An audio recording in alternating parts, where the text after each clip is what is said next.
अस्सलामुअलैकुम वरहमतुल्लाहि वबरकातुहू। आज हम मिलती जुलती आवाज़ वाले हुरूफ यानी कि हम आवाज़ हुरूफ की अदायगी कर रहेंगे।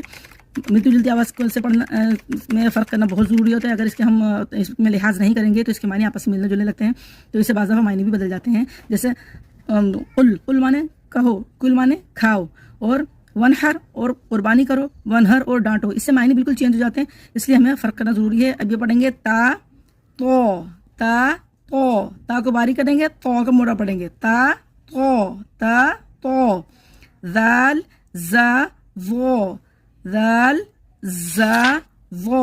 दाल को नरमी से बारीक, जा को सीटी से बारीक, और वो को नरमी से मोटा पढ़ेंगे। दाल और वो में ज़बान दांतों के बाहर आएगी और जा में ज़बान मुंह के अंदर रहेगी। इसमें सीटी है, इन दोनों में नरमी है। कमेंट करके अगर मुझसे आपको कोई पूछना चाहें कोई बात, तो आप मुझे मेरे अनुभव मालूम कर सकते हैं, ठीक है। और अगर आप चाहते हैं कि आपको सब्सक्राइब जारी बना, आप इसे शेयर करें और ये सब्सक्राइब करें, और इंस्टाग्राम और फेसबुक और यूट्यूब पे आप